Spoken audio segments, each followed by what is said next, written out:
Today's guest is known as the Queen of Courage.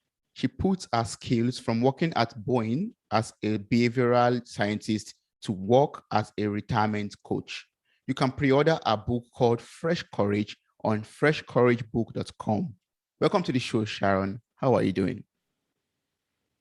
Toby, I am doing pretty good today. It's fall here, and there's kind of a little bit of rain in the clouds, but every day you decide how the day is by your attitude. So yes. Every day is a good day. Awesome. That's so beautiful. I believe that also every day is a good day. You just have to set your attitudes towards having it as a good day for yourself. Yeah. Yes. Wow. So thank you so much for joining me on this episode of Mirror Talk. I really appreciate your time and your presence here right now. It's so fascinating. I'd love to learn more from your personal and life, journey so far, like your professional life also. Like, how has life been, before you retired and after you retired at the age of 69? Okay, well, before I retired, I had gone the normal route of being a studious student, in high school and college. I actually did most of my college nights and weekends. I didn't come from a wealthy family, so I made my own way by, going as I could afford it, I guess. And so I supported myself in college days, and so it took me probably until I was 40 before I got my associate, my graduate. Well, I do have a graduate degree, but that whole process was a long journey. So I've really kind of become a lifelong learner, and that's a good thing, especially in retirement, because keeping our minds active is a healthy thing. Mm-hmm. And I worked at, years ago, there was a company called General Telephone, GTE, and I worked there 19 years and started out in the computer. I remember when we had cards that we put through the computer to tell it what to do, punch cards, and went on to be, I think my favorite job was scheduling computer time on our Model 30, 40, and 50 IBM machines. So that goes way back. But the interesting thing that's tied to Queen of Courage is that I was the middle of 5 children, and middle kids kind of tend to get, looked over, bypassed when you're growing up in family, because you just don't want to rock the boat too much. There's older kids and younger kids that get a lot of the attention, but the middle ones are kind of lost in the crowd, maybe is the way to say that. But my mom was middle of 5. My dad was middle of 5. So, I guess I was in good company. But feeling invisible is the lacking in support. I made good grades, so I didn't rock the boat or get disciplined or something. But there was also abuse that happened in the home, and being invisible was kind of a blessing in that regard. I wasn't the main victim, but there's still, a young girl inside that wants the support, healthy support of her parents. And I had to go without that. So and in my career, I just did the normal expected, advancing. Now what makes me unique is that I never have married as yet. I still intend to. I do have a wedding dress that I'd like to wear someday. Yeah. But retirement for me is very different. There's about 20% of the baby boomers that didn't have children, whether they were married or not, because we had the advancement of the pill and abortion and careers that we could get involved in. And without kids that are pulling, come on, let's go here, let's go here, yes. Grandma, let's, come to my graduation, come to my baseball games or whatever, that is not exist in my retirement. So I especially want to, I kind of have a heart for people that don't have that social aspect of family and kids.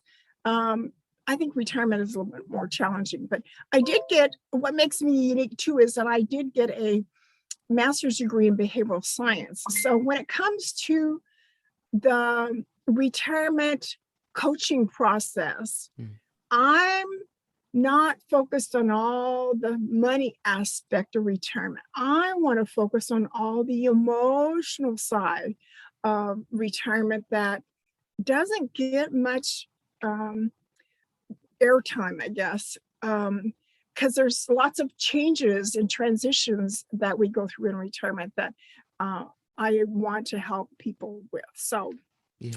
how's that for kind of a long answer?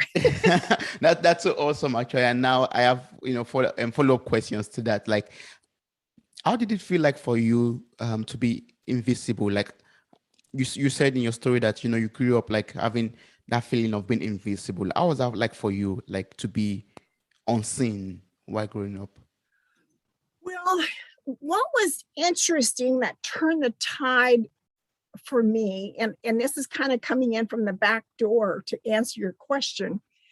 One of the first webinars I attended after retirement was this guy from the UK, Andy Shaw, had a webinar called How to Have Mental Strength. Oh, mental strength, not mental health, but mental strength. Okay, that's unusual. And he said one of the quickest, easiest ways to have mental strength is remember something that gives you a warm recall, a warm memory that just warms your heart. And so when you're going into those situations that, oh, I'm not sure I've got enough confidence or enough, backbone or whatever you need, recall that warm memory and it will give you that extra oomph that you feel like you're lacking. And his example was he'd always wanted to learn to fly a plane. And he showed a picture of a 3-4-year-old boy in the back seat of a plane that he was flying. That is a warm memory for him. Yeah. So my warm memory that I had sometimes shared up to that point was in 3rd grade in being a reader for the Christmas program. And nobody told me how to be a good reader, but I had looked around and, okay, people in front of others, they have to speak up so we can hear them. We have to speak slow enough so we can understand them. And, we need to speak loud enough so they can hear us. Yes. And look at your audience once in a while. So after the program, I had 1 or 2 ladies that come up to me afterwards and said, I was their favorite reader. And that gives me a warm memory. But a couple weeks after this webinar, I said, why just have one more memory to recall? And so I made a list of, let's see what I could come up with for memories. And the shock of it was half of that list was in front of people. Had I been in the wrong career? Was I supposed to be in front of people? Because that's, kind of what makes my heart sing a little bit. Yeah. And I had gone through Toastmasters and become a competent Toastmaster. And one of my warm memories was from that experience. So I guess I took being invisible as just the way life was. Sometimes you don't know what you're missing. Yeah. And just fitting in with the crowd and doing what was expected was how it was actually. So I wasn't as aware. It wasn't as huge issue for me in my career because I just figured I had to make my own way. I had to take care of myself. And that was how I got through life. Wow, that's so inspiring. That's so great. And how are you able to grow from that to becoming the queen of courage yourself? Oh, that just happened this year, Toby. Wow. I decided to join this. Somebody sent me an invitation to a Sunday afternoon webinar called Pitch Like a Pro. And there's a lady here in America that has done 1,500 infomercials. And if it wasn't for her, there might not have even been infomercials because she kind of, opened the door for and did such a good job. She's just talented at it. And so I did this Pitch Like a Pro class, and she asked everybody, what are you known for? Well, by that time, I had done a couple 6-month stints at doing podcasts, like you, stepping out and just trying to put my hand at it. And then I had been writing this book last year, Fresh Courage in Retirement. And Fresh Courage was one of the names of the podcast that I did, this series.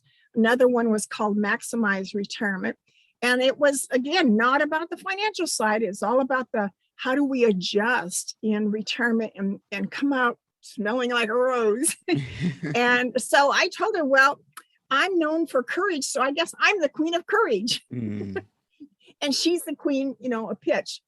And that, from there, I then started doing a series on Instagram called Queen of Courage. And I've gotten 74 little 2-minute videos out, vignettes for Queen of Courage. Oh, that's good. I love the fact that you help other people to become courageous in their own journey of life also. That's wonderful. Yeah, in fact, I'm having lunch with a man that was one of my guests. I asked around probably 6 or 8, 9 people of who could be a guest on my podcast to talk on courage, and I was not getting anywhere until this man was recommended to me. And he's both a has a doctorate, and he's a reverend, and quite a fascinating man. He's now 88 years old. And so I met with him a couple months ago, and I said, thanks to you, this whole courage thing has taken off. The other thing that has kind of been bubbling up for me a little bit is how courage, there's a spiritual aspect to courage that, to have extra, being able to risk or take a leap of faith, or to that whole wanting more, and the hope for something different and new, there's a spiritual aspect of both believing in yourself and believing that you can do it. So I'm still kind of chewing on that a little bit, but I think I'm going to be building on that idea because, with this pandemic going on, we're sure needing a lot of courage these days. That's so true. It's a good topic. Yes. And that's why I would love us to talk about your upcoming book titled Fresh Courage in Retirement, like you've shown us already. Exactly. So what motivated you? Can you talk more about the motivation behind the book, and who is it written for? Who is the best reader for this book? Well, Fresh Courage, everybody needs, right? Yes, that's true. So, I am a person of possibilities. Potential has always been kind of a hot word for me. It pushes my buttons. And I guess since I'm even a teenager, I remember, if a new idea popped in my head, I thought, oh, I can't do that.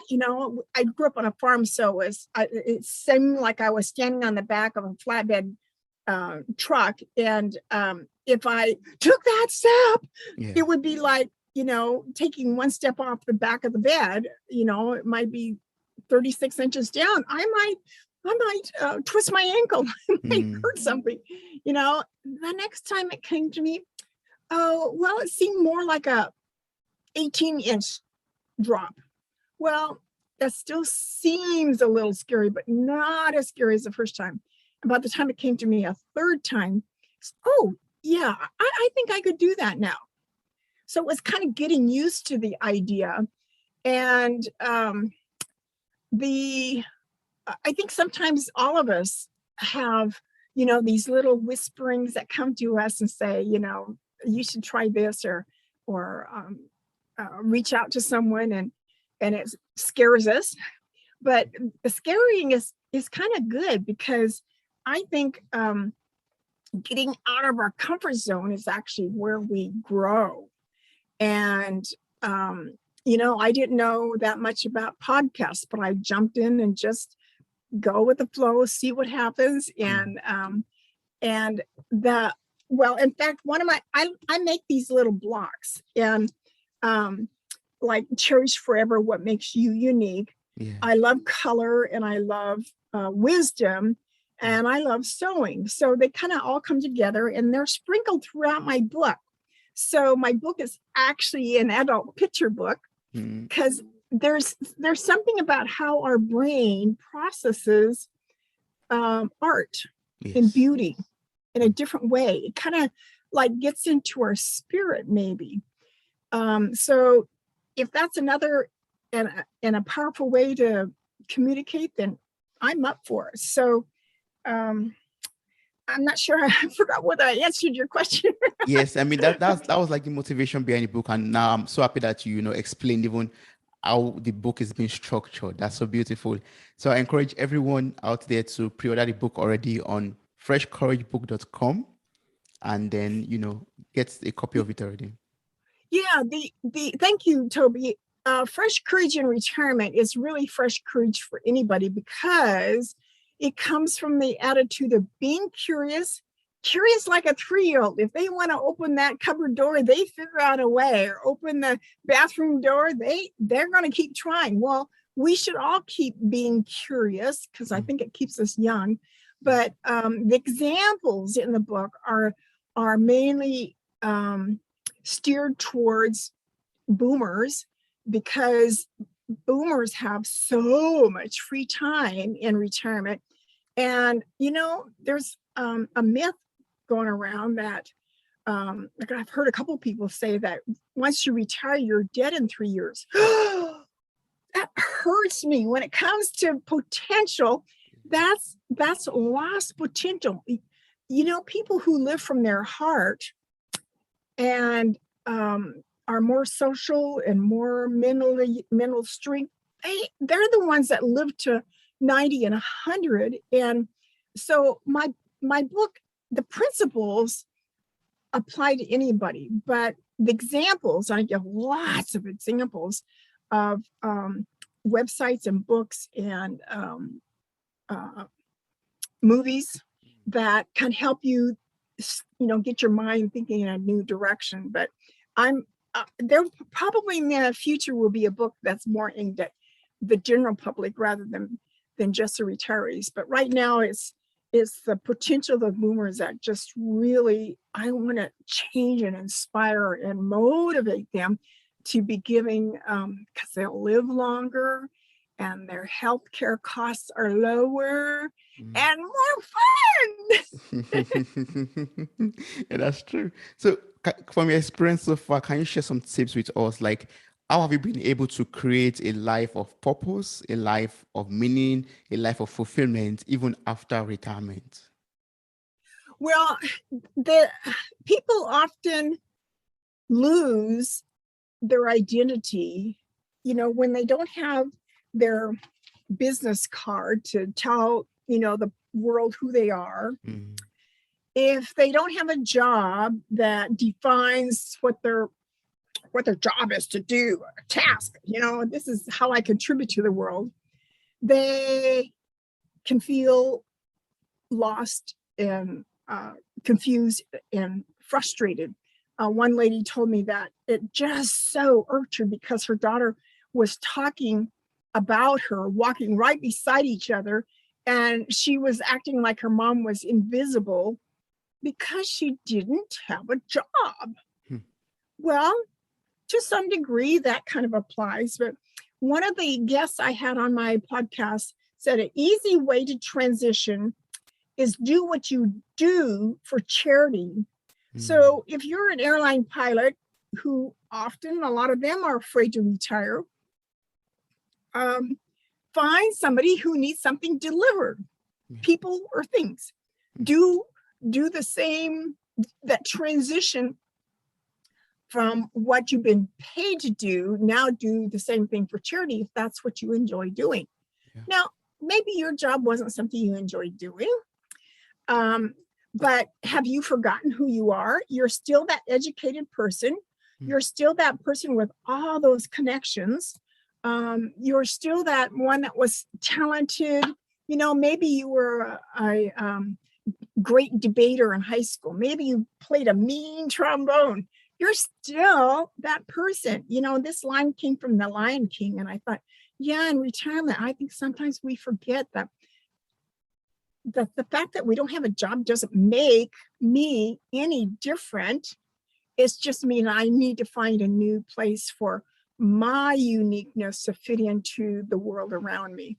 And we could be doing a better job of helping people make that transition and understand there's a new purpose for them and they need a repurpose perhaps. And that's what I'm here to help people do. One of the things, for example, is, you know, when we're working for a paycheck, we might not like our job and it doesn't give us energy. And now we have the freedom, because we're the boss now, to find what makes our heart sing and work from our heart instead of from our paycheck. Yes, that's true. Yes. So for someone out there who is asking this question, like, okay, retirement is in some years' time, for example, but we don't really know how to prepare for the retirement. So can you advise us on the best way to prepare ourselves for retirement? Well, the experts out there kind of recommend, Toby, that you think about it 3 to 5 years, or maybe 2 to 5 years before you retire. Start cooking in your brain, because asking yourself questions is pretty powerful. What could I do in retirement that would matter to me? I think an easy transition, besides doing what I did for charity now, is how can a hobby that usually is something I chose to do and work on throughout life, you know, in your garage or in your garden or what, how could you transition that into something more meaningful when you've got 24/7 time freedom? There might be things that you want to start saying, well, that would be a time when I retire that I finally learn to speak German, maybe. That wasn't one of my yearnings, but I do have a nephew living in Germany, so maybe that will motivate me a little bit. Maybe you wanted to learn to play an instrument. Or my editor in my book, she's a member of a choral group here in town. So there's things that could, you know, maybe now, you know, doing that choral work is just a small piece of your schedule. And in retirement, it could become a bigger piece. My dad, I think he was a carpenter, and he, in retirement, was challenged himself to put together a grandfather clock, you know, one of those tall, then he, you know, and he did make one, and I think he had hoped to make a couple more for, you know, maybe each of us kids. But start asking yourself now, what could add meaning and a pleasure to my retirement years, and start planning towards that. Maybe you need to start meeting people to mentor you towards that now. Yes. So we have to start as early as possible with getting the right coaching, like your retirement coach, or right mentorship for that, or just preparing yourself mentally to do something that makes you happy and fulfilled even after retiring. Yeah. Yes. Yeah. Here's another, this is a daily do something that gives you happiness, health, and wealth. And that applies to anybody in life, you know, happiness, health, and wealth. And I somehow we seem to forgot Mm. Life is supposed to be about happiness and joy. And that's one of the big things I work with clients on is, where did you leave your joy? You Mm. know, if you enjoy being at the beach, did you leave that joy out there at the beach? You Mm. know, or how can you make it more something that you enjoy on a regular basis, not on a 10-year anniversary? Yes. Yeah, that's true. Yeah, yeah. When you talking about finding our joy, or and where do you live your joy, there's also something that's very challenging for a lot of people, or for for us generally, and that is finding our essence, like knowing the reason why we are here. So how are you able to find your own essence, and how can we find our essence? Wow. Well, I'm hearing the word essence being used a lot Mm. these days. And I love to talk about essence because the first thing I learned in coaching school was to write my own essence statement. And the whole class did this. And well, we had to come to class with some activities filled out. What do I enjoy doing? What's my principles? What's my values? What's my hot buttons, and both have good habits and bad habits. And so that was the ingredients that went into our essence. And then the result was to create a metaphor or an antidote that encompasses the essence, in, ingredients, I guess, put them all together in a mixing bowl and come up with something that this is. And so my results was, I am a precious jewel of wisdom. Mm. I am colorful collaborator, motivator, and learner. I'm tranquil, authentic, and pure inspirer. I light fires. And after the day of creating our essence statement, we had to stand up in front of the class, and each one of us read our essence statement. We had never expressed our soul or our spirit in that way. It moved a lot of us to tears. It did me. It's like you're seeing the inside of me.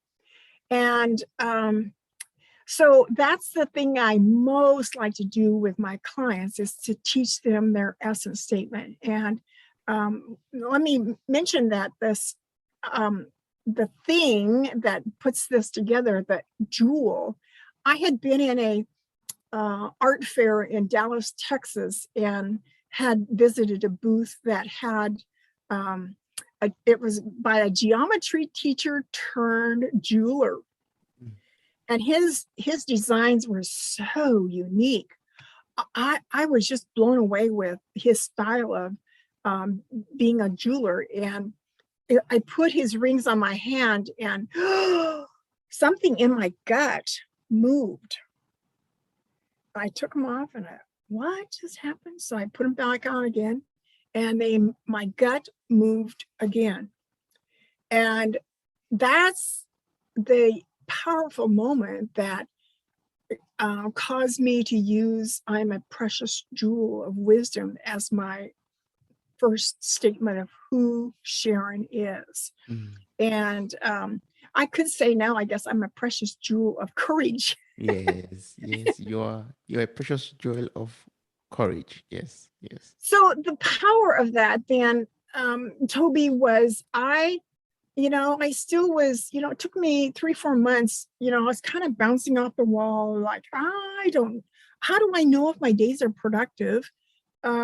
There's nobody telling me what needs to get done. And I hate wasting time. Mm.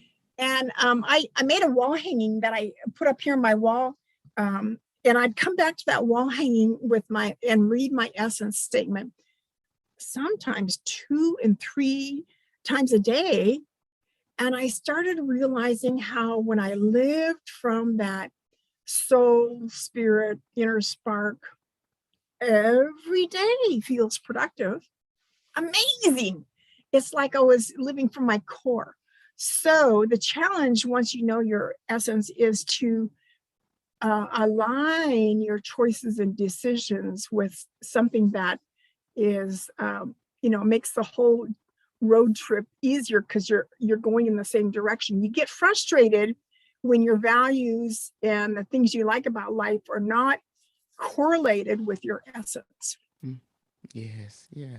And now we found our essence. Thank you so much for sharing that. We found our essence and we are trying to, work to become a better person. How can we become the boss of our lives? How can we become, that queen of courage? How can we become the boss of our lives? How can we be in control of our life? Exactly. Yes. Okay.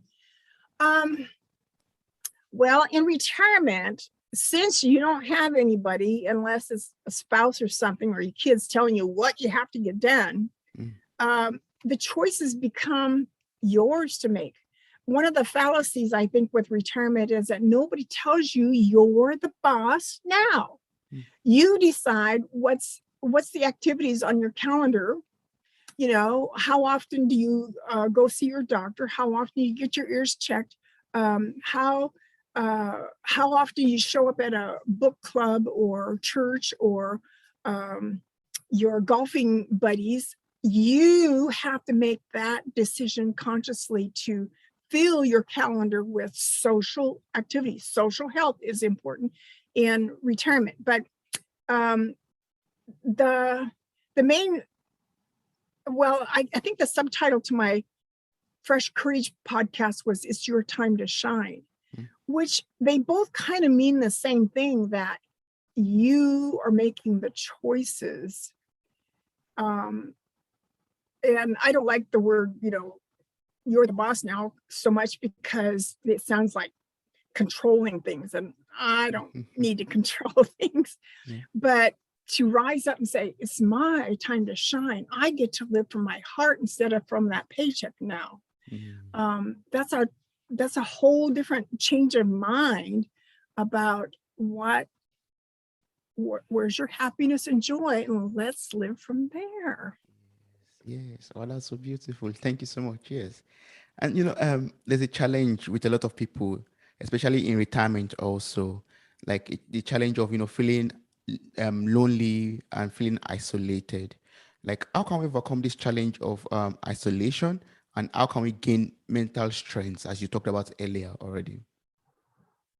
Well, this whole isolation the last couple of years hasn't impacted me as much because I'm an introvert. I like my own company. Mm. And yet, there's not that many days that I don't have Zoom calls. So I don't feel like I'm, you know, alone or isolated. Actually, I remember, Toby, when I was in my early 20s, and I was crocheting a Afghan. My aunt had started me going on creating a ripple Afghan, and it was a Friday night, and I was like, Sharon, you're supposed to be out there socializing. You're a young single lady, and why aren't you socializing? Because I like what I'm doing here. I'm not lonely. I chose to be here. Mm. And that has, ever since, that whole loneliness question has not been on my radar.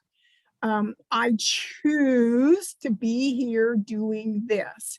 And because, I'm this introvert, and maybe being invisible was still a strong vein in my mindset too, that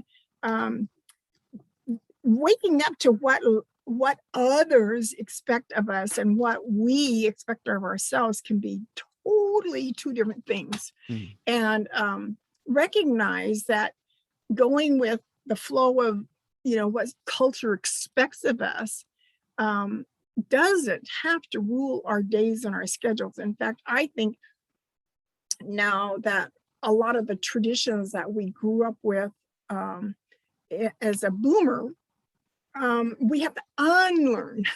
Mm. So, people who like to garden, that's pretty much an isolation type of thing. Reading is an isolation type of thing, but man, they can fill our spirit with powerful, good vibes that help us get through our days and weeks. Yes, that's true. Yes. Earlier we were talking about wisdom, like your book is filled with a lot of wisdom and inspiration. But then that we have something called this inner wisdom deep down inside of us. How can we find our inner wisdom and how can we live from our inner wisdom? Whoa, huge question. The the first book, I've got it over there on the table, but I'm starting to read it again because the first elective book for my coaching school I chose was The Joy Diet. And it's written by Martha Beck. And she has 10 items on her menu. And she deals with each of them in a kind of a different way, a little bit like I'm doing, maybe with you here a little bit, looking at things a little differently. Yeah. But the very first thing on her menu was to take a week and spend 15 minutes a day doing nothing.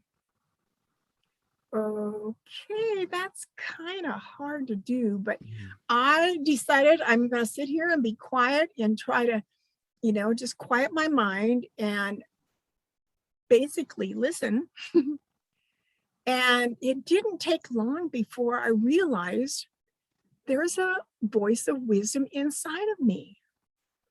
Oh, yeah, I hear that. And unless you're quiet and listening for it, you don't hear it. And this week I was thinking about all the people that have, earbuds in and headphones on. Yeah. And do they allow silence to talk to them? So that's how I started meditating. Even people who are in church a lot and pray a lot, do you ever listen while you're praying? Because how can you get new things in if you're the one doing all the talking? Yeah. Yes, that's true. So we have to take that time to really listen, like have that moment of silence and, be expectant of, something to speak to us, like silence to speak to us. Yeah. Yeah. Walking on the beach is a great place to listen. Or hiking. Hiking can be a group thing or individual, but in fact, let me tell you that I got this titled Fresh Courage from a Hallmark movie. And the line went, when people come home from vacation, they often come home with fresh courage. Yeah, I've had that happen. So, it's while they're out on that beach or after they've done the climb and they're sitting and just enjoying the accomplishment they've had out in nature. Nature often talks to us, even that they go home with fresh courage. Their backbone is a little stronger, and they're resolved to contribute more or fix a problem is there. Yeah. Yes. Wow. That's so beautiful. Yeah, that's great. See, I really appreciate everything I've been able to learn from you in this episode. I'm so grateful. Like I've been able to learn and also start thinking about my retirement and how I want it to look like already. But for people out there who want to get your book and who will still love to, connect with you, ask you more questions, and maybe work with you, what's the best way to do that? Well, the best place now, I have two websites, but the one I like the most is effortlessvitality.now, NOW.SITE, site. So the effortless vitality is what is flowing from your heart.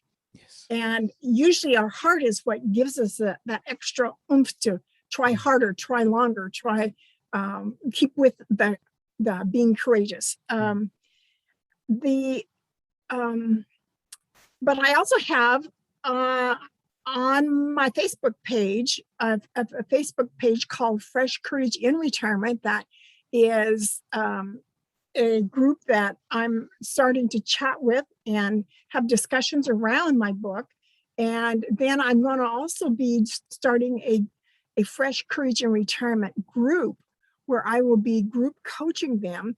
And the thing that I've just made up, well, it's not quite finished yet, is a checklist of how does boredom and feeling invisible and lost show up in retirement. Because Toby, the younger generation, the kids, the kids of the boomers might see that the boomers are stuck and they're not noticing it yet. Mm-hmm.